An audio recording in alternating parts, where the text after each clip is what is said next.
war in Syria is a massacre. That's what Russian President Vladimir Putin called it today. He's urging the Syrian government to end its civil war. It was a major shift in tone. Is Russia backing away as the regime's key ally?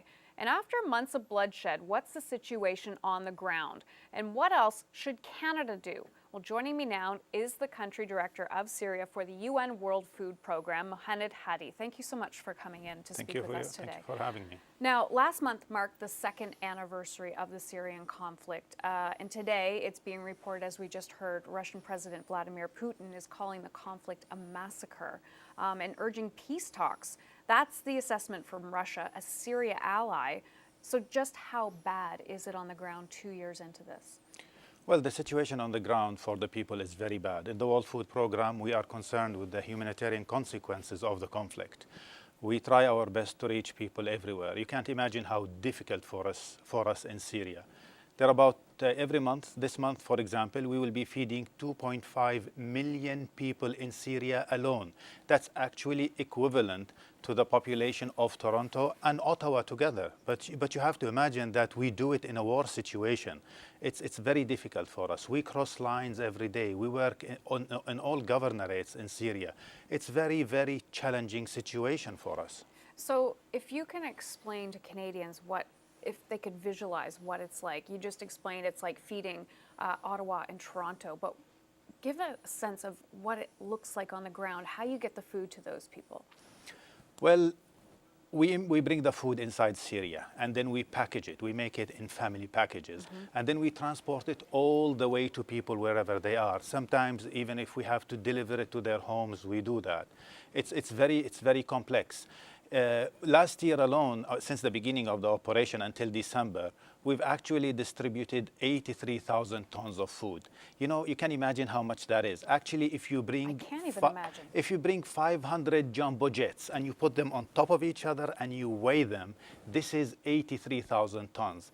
That we transported through 5,000 trucks. So if you actually have the first truck in England, the last truck will be in France. It's a huge operation. We work day in, day out, 7 days a week. We have a team of international staff, national staff. We work everywhere in the country. On top of all of this, on top of the 2.5 million people, we are actually feeding another 1 million refugees in neighboring countries, in Jordan, Lebanon, Turkey, and Iraq. The World Food Programme really is saving lives in this, during the Syrian crisis. And what's the difference between last year and this year now? It's unfortunately not improving at all. The situation is becoming more dire every day. How much worse is it?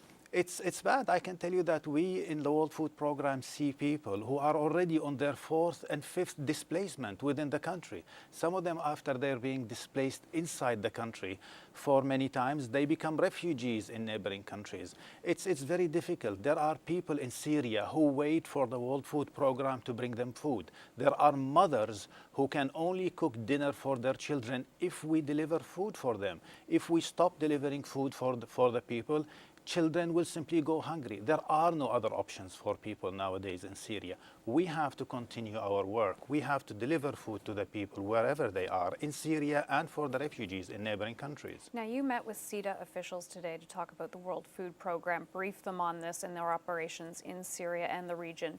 Bring me up to speed on how this ongoing crisis, how Canada is helping in this ongoing crisis and what the CETA officials told you.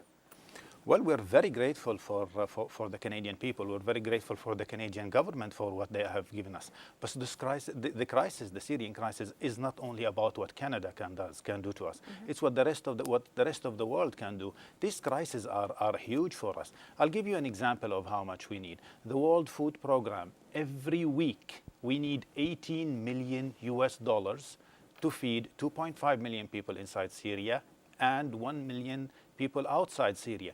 This is a huge. We actually need, between now and the end of June, we need approximately $112 million. If we don't receive this, it's simple.